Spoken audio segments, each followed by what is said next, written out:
Welcome back, everybody, to another episode of the Drive and Dish NBA podcast. My name is Kevin Rafuse, and for all our listeners out there, your long national nightmare is over. Welcome back to the podcast, my co-host, Mr. Justin Kuzart, fresh off his first Father's Day, 1 month with little Quinn.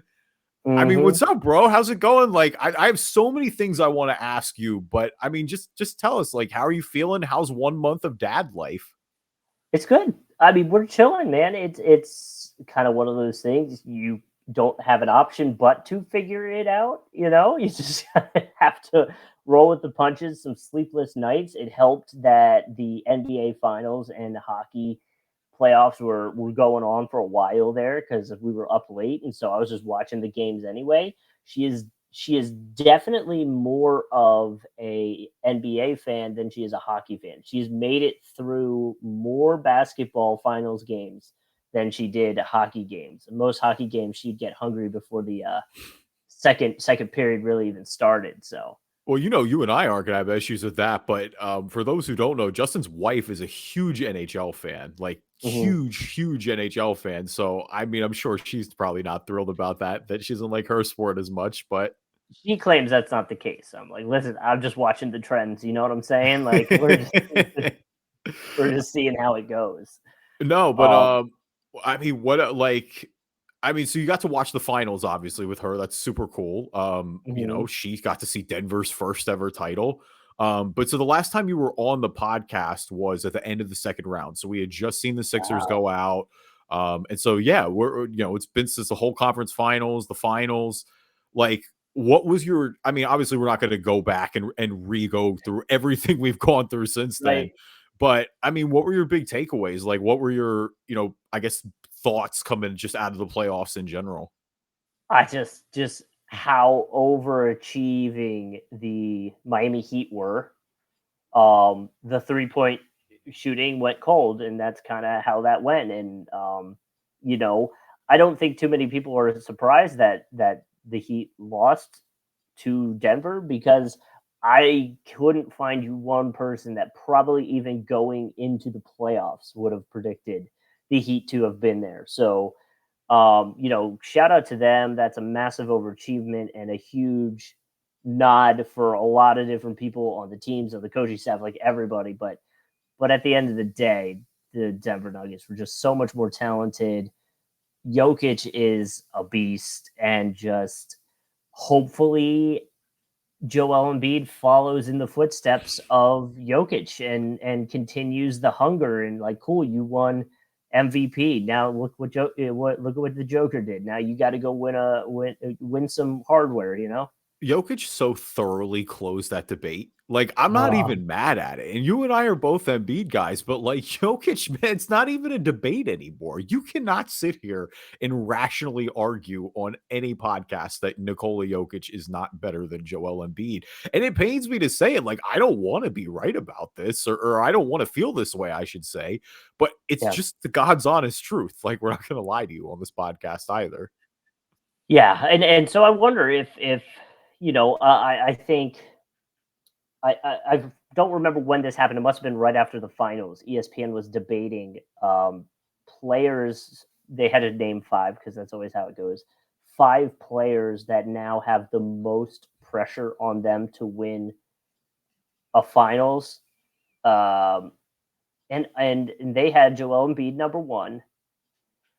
I feel like number two was probably Jason Tatum off the expectations. That was going to be my thing. I feel like somebody from Boston's got to be there.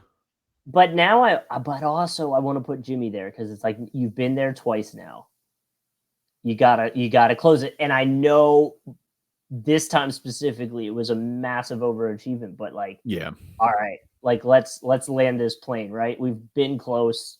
It's time. Yeah. So obviously Chris Paul is on that list as well, just because of how much older he's going, and I know that's something we're going to get into a little bit here. He was involved in a trade, and there was already a lot of trades going on, right before the draft, which for continuity's sake was last night as of recording this podcast. Yeah, I mean, that's I mean, like you said, that I'm still kind of I don't get mind blown by NBA trades much anymore. Like this week, if nothing else we've learned in 10 seasons is that this league is ridiculous and anything can happen at any given point. I just can't believe Chris Paul's a Warrior, like playing with Steph Curry. That's such an insane thought to wrap my mind around. And I'm gonna save it because I know you want to say something about it too, but like we'll save that for later in the episode because we are going to talk about that. You and I talked a little bit off the mic before the show. So I know the most diapers you've changed in a day is 10. Yeah. What's the least amount of hours of sleep you've gotten a night, you think? Ooh, so here's the thing, right? Because we're breastfeeding, like I'm essentially useless for most of this project. Wait, you can't do that? Wait, what? Right. Oh, she sure as hell tries. But seriously, like at the end of the day, I am mostly useless. So really my job right now until we can get some bottles going is change her diaper, hand her off to mom, go back to sleep until she needs a diaper change again. So really I haven't had it too bad. There's definitely been some nights where rarely sleeping, like even the night that we had her, right? The C-section was done at like 11:40 at night. So me and the kid were laying in the hospital room waiting for Nicole to come back from the surgery for like 2+ hours. And then she's back and I'm making sure she's okay. So really like the first night was like pretty late, but we're in the hospital anyway. So there were nurses helping us and stuff. But yeah, I mean, definitely Nicole and I are big get 8 hours of sleep people. Yeah. And I would say we definitely haven't done that yet. We're probably close to we're probably somewhere around somewhere between 4 being the lowest and like 6.5 being the most. That's honestly better than I expected on a routine. Yeah. I figured it'd be close to like 4 all the time. It's not bad. No, it really isn't bad. Like she is good at sleeping. It's weird. Like there's some nights where she's just like, nah, it's not happening tonight. Like I'm not happy about it. But even those nights, like you just take her, go downstairs on the couch. She falls asleep on your chest and you kind of pass out on the couch. And I know you're not supposed to do that, but like you get sleep where you can, Right. So, yeah. But even that sleep's like a half sleep because you're making sure she doesn't like fall off you or you roll over, like you're not 100% sleeping. So yeah, either way, I did love her watching the NBA Finals with you. I think you tweeted the picture. I don't remember if you tweeted it or was on Insta story or whatever, but I did love her watching the NBA Finals with you. It was crazy, month old, bro. But I mean, we've definitely missed you on the show. It's so cliche. People say like it goes so fast, but it really is. Like Nicole and I were talking today. We're like, how the hell are we already a month into this thing? Like, it'll be a year before you know it. But what confused me, and I know the answers, so you don't have to explain it to me. It just feels confusing because on Tuesday of this week, she was 4 weeks old. But not until today, as of recording this podcast, was she a month old. It's stupid. It's baby math. I don't get it, but okay. Whatever. It works. We're here. That's all that matters. Either way, though, super happy for you guys. Obviously, Quinn's adorable. I'm glad it's going well. We've definitely missed you on the podcast. Glad to have you back. And major props to you for handling it and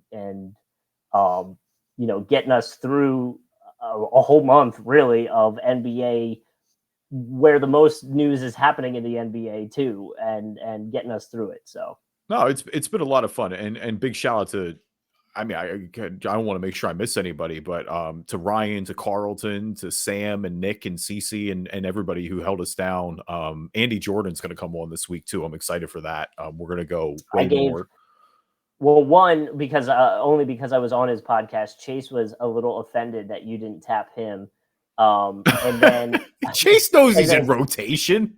And then I know, I told him, I said, you're at the bottom of the rotation, man. Wow. I was giving Brian Middleton a hard time because I said Carlton's been on the podcast like 6 times before since he has been on it. So wait, Brian's been saying he's going to come on and the podcast for 4 and years. here's Like, the I'm thing. going to publicly call him out because I love Brian, but yeah, we're waiting. But like, you have an Well, open invite to come on this podcast.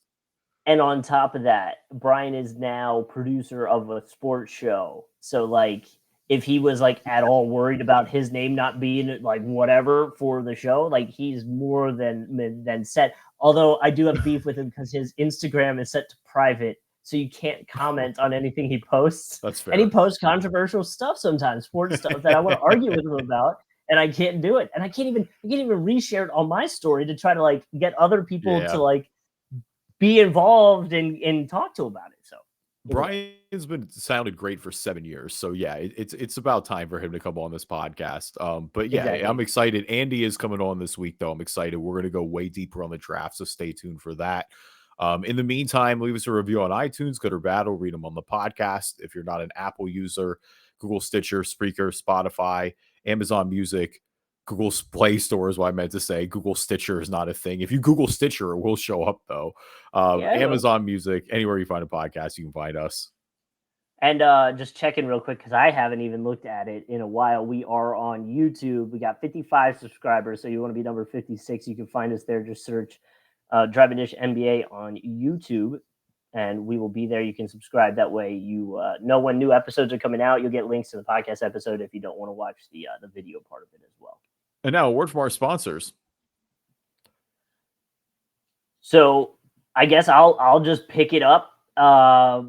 We want to start with the Chris Paul, Jordan Poole, Warriors, Suns, and all that trade. You want to start with that one first? Wizards are involved, obviously. So where do you want to start in this trade? I mean, I guess the shock of it is the Warriors part, right? I mean, I want to, because there is a lot, but there's so many different angles. I mean, my initial reaction and what I kind of alluded to in the intro is just, you talk about the battles that Chris Paul has had with this team when it was at the end of the Lob City teams, when it was with his time with James Harden in Houston. And I mean, when you talk about the team that has really kind of foiled him the most from getting a ring, you probably look at the Golden State Warriors. And I mean, he and Steph Curry, not a super bad beef, but there's definitely a little, like, there's no love lost there between those two. They've definitely trash talked each other. It's just one of those things. There's been a lot of competition between these two over the years. And so it's wild to me to think that Chris Paul is now suiting up and playing alongside him and playing alongside this team. Obviously, the other element too is Warriors related because of just the Jordan Poole and Draymond Green situation and all the fallout from that. Like, that's just the other reality here. You saw Jordan Poole unfollow Draymond on social media. Someone posted that during draft night. It's just like, it just shows that situation was so much bigger. And I wonder, just not having that drama in the locker room, how much of an upgrade that potentially is. Now, I did read some things that this will be a potential different situation for Chris Paul. You look at it, it's like he's most likely coming off the bench. For better or worse, feel how you want. But even, I don't know, just maybe he was in a bad mood. I was watching some reporters interview Paul about the trade and Golden State, and he just didn't. He was being snarky, I guess is the best way to put it, with the reporter. And maybe he just didn't really want to answer the questions or had already been asked those questions. But it seemed very weird. Like, I don't know if he is fully ready for something like that. But at the end of the day, that's kind of how it's going to go. I mean, that just, at least fit wise, I think Stephen A. Smith was not happy about it, but that's just the way it feels like it's going to fit the best. Well, it's definitely different for sure. Like, Chris Paul is not, he's just like, in a way, he's a more steady point guard than they've ever had. Like, the Warriors over the years, for as successful they've been, if they've had one thing, they've been careless with the ball. Chris Paul is certainly not that. But you're right, though. I mean, he's 38 years old. He's probably going to come off the bench at this point, and I think that's the best role for him. I am interested to see if they do some kind of like off-ball stuff with Steph. But at the same time, I'm also like, do you really want to take the ball out of Steph Curry's hands? Like, I know Chris Paul is Chris Paul, but like, Steph Curry is Steph Curry. Like, he might be the best player in the league right now.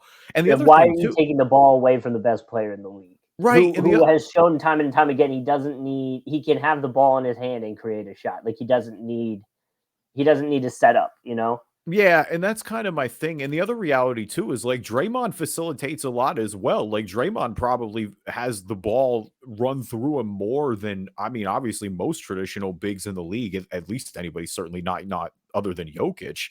Um, Well, and so in and I that mean, sense, like we don't know Draymond Green's future, right? Like we don't You're know. right. We don't officially. I think that's a pretty telling sign that he's coming back if they're letting Jordan Poole go. And I mean that's kind Yeah, of because that would be like choosing a side and then getting rid of both sides, right? Like they well, chose a side, right? right. I mean, they Yeah. definitely chose a side, and I'll get back to that in a second because I think there's a lot to unpack there as well. But yeah, I mean, I don't know. I'm interested to see if they do that. I do think Paul's going to play more of a bench role for sure. I would not tinker with the starting lineup too much. I do think Dre is coming back. With Jordan Poole, I have kind of two schools of thought. I mean, the one thing is that it's kind of the end of the two timeline system, right? Because it's like the Warriors won this title, but they were kind of between Poole and between Wiseman and between Kuminga and some of That these other next, guys. yeah, the They next are. They're generation. younger. Yeah, they would need a lot more development. Like they were kind of trying to play for the future at the same time as well. And most of these guys are gone now. Like Jordan Poole is the one that got the extension, but they've now traded him with 4 years left on his contract. Um, And that, by the way, is something worth pointing out is the Chris Paul thing frees up money for the Warriors, not necessarily this year, but next year, right? Like yeah, they're not going to have Jordan Poole's contract. So like that at the end of the day also kind of opens things up for them so that if this year I don't foresee it being is an absolute disaster, they do have some room to work and figure something out. Yeah, it's twofold with Jordan Poole, though, I think, like in the Warriors. And part of it is obviously not his fault. With the reality is like nobody got over the Draymond thing, and Draymond was wrong for that. And if Draymond Green was anyone other than Draymond Green, he would have got cut. Like most teams wouldn't Hmm. have handled that. Dre is lucky enough that he's a franchise legend and is one of the few people who can do that. But clearly it wasn't okay after that. Like everyone knew that hung over the season. Maybe if Yeah. they had won, it would have been different, and you just kind of keep this weird relationship together, but you could see in everyone's body language that it was off. I think the Yeah. more damning thing, if there is one for me on an X's and O's standpoint, was just the Steph Curry thing. When Steph threw his mouthpiece after Jordan Poole took that shot, like that was kind of telling because there are like it's tough because I think the Draymond made it so that when Jordan Poole has one bad run, because that's what this was. This was one bad playoff run. Yeah. I don't want to take away the fact that he's a huge reason they won the title the year before. So I think that's really unfair to judge him after one run. It's just, yeah, Jordan Poole's a gunner. Like he's the type of player where he's a pretty terrible defender, and that's kind of putting it nicely. But obviously, what he can do on the offensive front when he gets going. Like, there's just nobody that can stop him. Like, he's an all-time heater guy. That's the downside to Gunners, though. When the shots weren't falling like they weren't last playoff run, like it can look ugly at spurts. And so I Yeah. think there's a little bit of that factored in as well. But it's with the, just the reality is with the Draymond situation. I think that forced them to move on probably earlier or sooner than they would have had that not happen. Yeah. Of course, I think they maybe try to run this out one more year, but it kind of forced their hand. Like Draymond knocked Yeah. him out. Like I can understand why Jordan Poole hates Draymond's guts. Yeah, and obviously a part of the trade too, the Wizards also received a 2030 first round pick, which is protected in a 2027 second round pick. So a little, oh, and Ryan Rollins player. So like a few more pieces to the puzzle as it comes back. The other trade that we wanted to get into, which I jokingly tweeted about with the Simpsons kid going, ha ha, to the Celtics fans who were sad that that Marcus Smart was on the move. The Celtics receiving Kristaps Porzingis, the number 25 pick in this past draft via the Grizzlies, and a 2024 first round pick, top four protected. That's via the Warriors. So at least that's the Celtics side of the trade. Obviously, Marcus Smart going to the Grizzlies, and the Wizards receiving Tyus Jones, Danilo Gallinari, Muscala, and the draft pick, the 35th draft pick in this last draft. So, how do you feel about this one? Because I was surprised at how many people were quick to point out how I guess the word is slept on. Kristaps Porzingis is now. Well, it's that because he played for the Wizards last year, no one was watching the Wizards, which Right. is obviously completely understandable. Porzingis was great last year. Like, yeah, he had a Yeah. really nice bounce back here. Like the shot started to fall. I think he was at almost 38% from beyond the arc.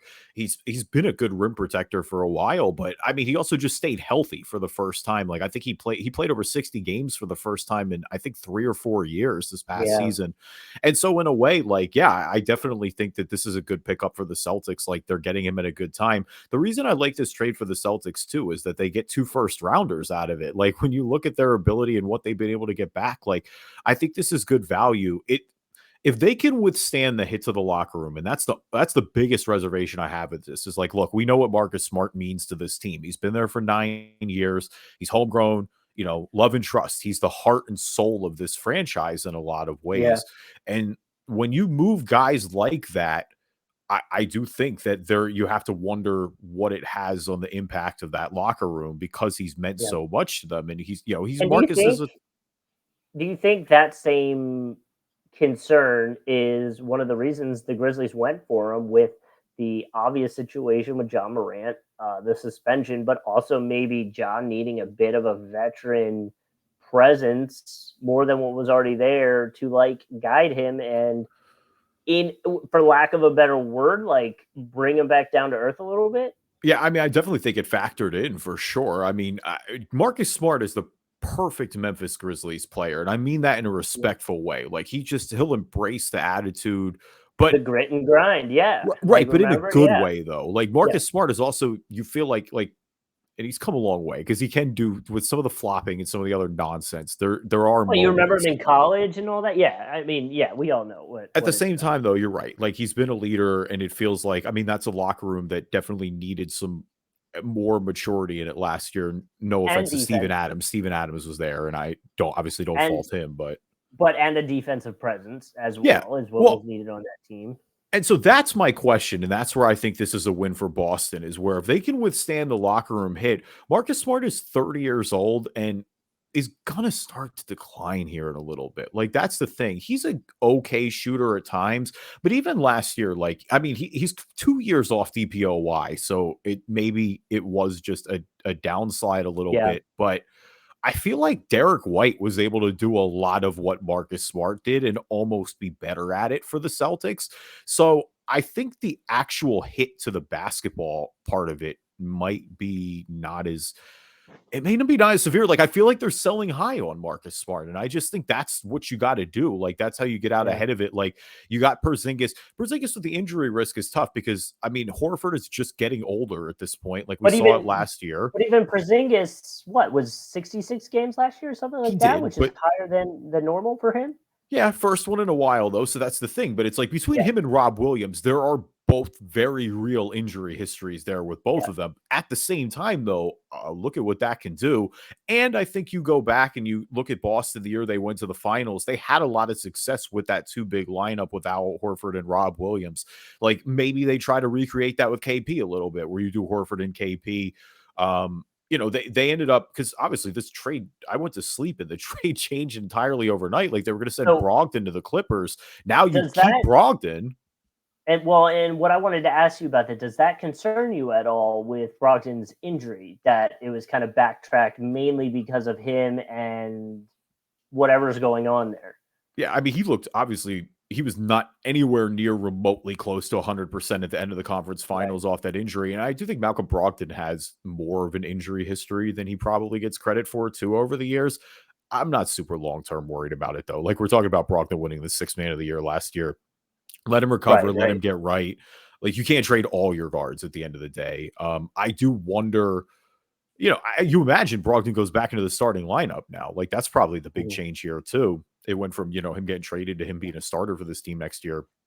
Oh, But and then on the Wizard sides of things, Tyus Jones, who people call one of the better backups in the league. This is yeah, his chance, like you were just saying, to become a starter in a way, like Brogdon's kind of doing or could potentially do, and show that he's ready for that kind of move to go to the rebuilding uh, Washington team. I don't know what that team looks like. I still feel like they probably got some more moves coming up their sleeves, but either way, um, excited for him and that opportunity at least.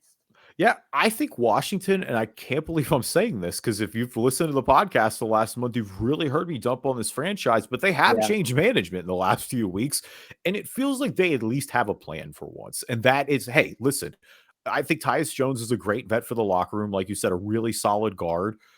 Between them and between Jordan Poole, and like, we're not going to get super into the draft, but between their draft as well, like, they went out and got some guards.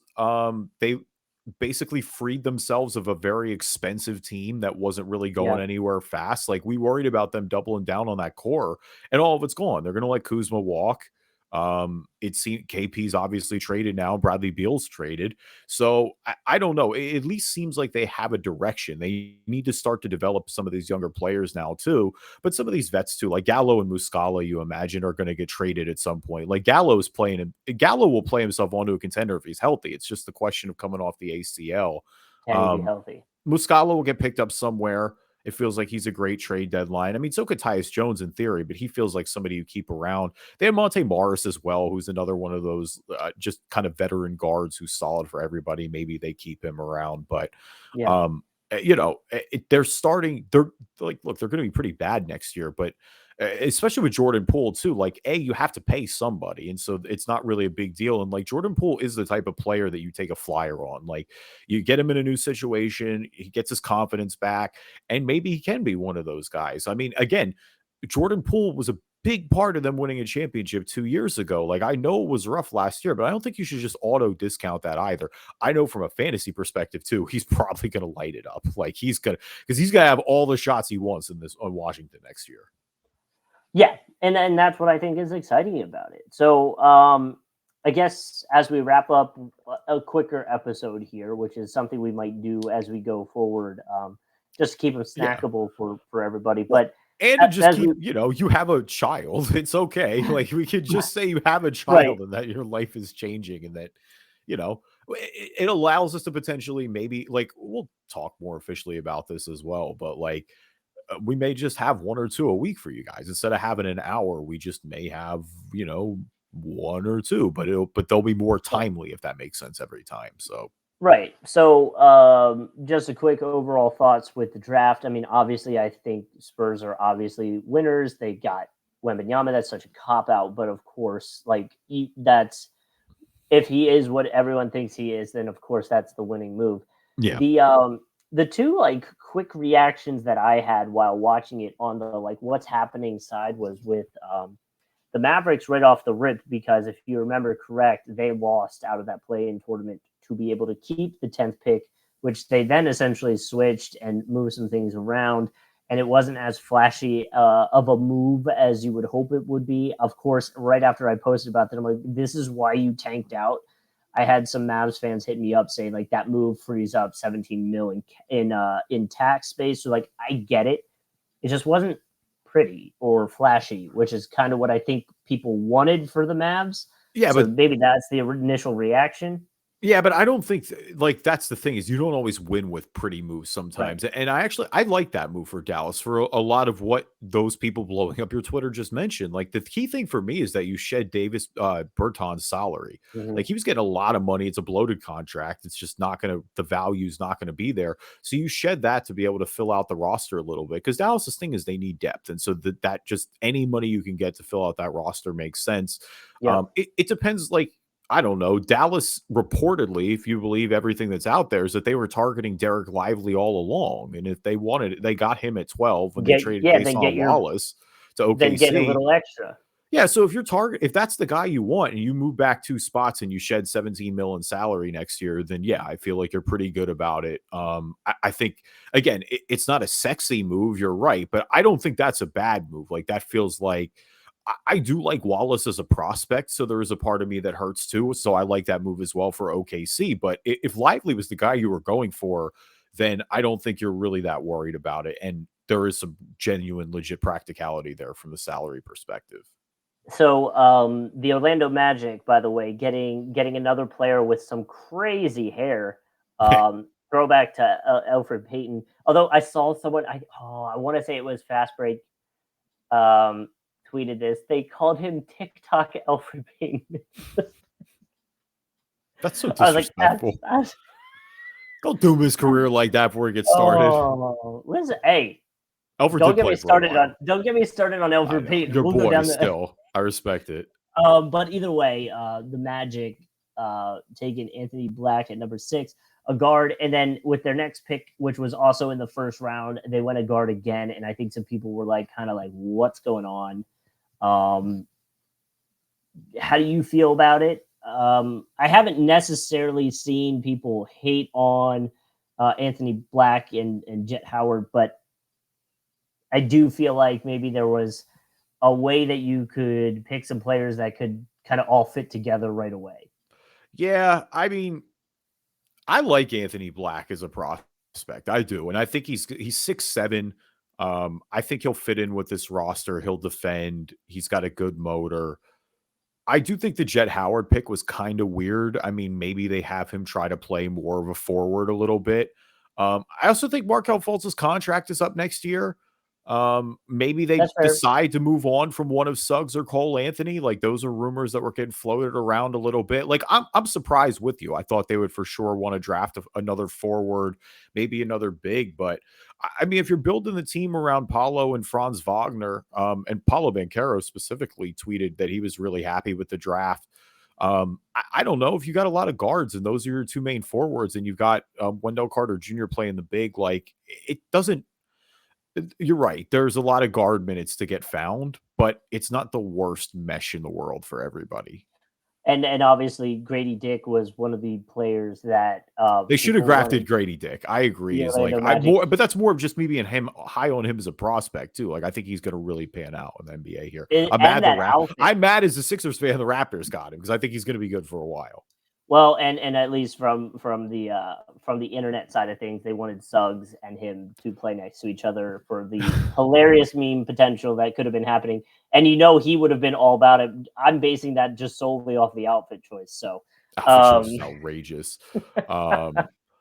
Yeah, I mean, definitely. Yeah, that was crazy. I really like that. I didn't expect him to come in that loud. Like that really caught me off guard.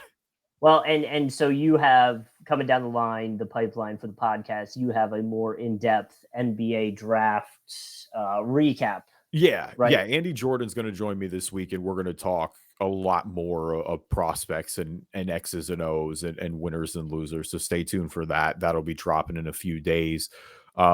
Ja Morant got 25 games. I do want to mention that just because we haven't at all in this podcast really yet. We kind of know what it is. Like we don't need to rehash all the things about why we think Ja is throwing his career away and why this is just absolute insanity. My only question for you before we get out of here is, are you surprised it was only 25? Because it seemed like the NBA was fitting to throw the book at him. Like it felt like they were going to drop a Malice at the Palace type suspension. And it's, 25 games is a lot. I don't want to downplay that. And he's going to lose literally millions in salary. But that's felt light compared to what I thought it was going to be. I immediately thought, and I know it's a different sport, but I immediately thought of Calvin Ridley, who got a whole season from the NFL for sports betting. Yeah. Which I know is a whole different kind of situation, but it's like, I don't know. I feel like the gun thing might be a little more extreme. I have really weird takes about both. I know. I mean, there was something weird about punishing Ja Morant for a gun when America just loves guns 24/7 and it's guns everywhere. Which, like, mind you, that is not my view. I don't agree with that, but there is something to be said about Ja Morant. Like, we encourage this behavior and then we punish Ja Morant for it. Again, I'm not encouraging this behavior. It's just a weird, like, it does feel weird from a logic standpoint. You might know the name better than me. I just think I saw it in passing on Twitter while hanging with the baby. There was a football player that tweeted about Ja having the gun and been like, don't you have people you can pay to have that, higher security? And then he got in trouble for having a gun at the airport. Yeah, somebody from like, I don't remember who it was. I think it was an NFL player, but yeah, you'd be surprised at how many people take guns to the airport and how, because like I used to get TSA reports, obviously, when I worked in news, both in Jacksonville and Orlando. It's alarming how many people bring, Yeah. and not like, thankfully, not like we're not talking terrorist type deals, but just people bring loaded firearms to the They don't airport and realize just it's act like you can terrorism. put it in your checked luggage, which you 100% cannot do. You cannot. No, Um, you can't do that. yeah, So practical life advice from the Drive and Dish NBA podcast. But thank you everybody for listening to this episode. We appreciate you guys. Justin, it's great to have you back. happy to be back. And excited to bring in this new era of the, the Drive and Dish NBA podcast, which is shorter episodes but more timely episodes, and I guess a little more. I guess the word's not consistent, but more times of the posts. Well, and That we're makes still sense. going to have like longer episodes. Like there are going to be episodes where we have guests and just they go longer. So It's no longer, just, yeah, yeah, it's like, if we want to talk real life here for a sec before we get out of here, like Justin has a 1 month child and I'm in law school. Like there are a lot of things lots going going on in on. our life. But this is also like therapy in a way to us. Like we both really enjoy doing this. I like Mhm. talking about the NBA, especially after I've been talking to law students all day. I love my classmates. Shout out to y'all, seriously. But like, you know how it is. Like the NBA is a relief after that. So Yeah. yeah, but no, it's just it'll be fun for everybody. We promise. Yep, and obviously follow us on all podcast listening devices, or however you like listening to your podcast. You can find Driving Dish NBA there. We're also on YouTube. You can search Driving Dish NBA, subscribe there. That way you get notifications when episodes are coming out, because they're going to be happening more consistently.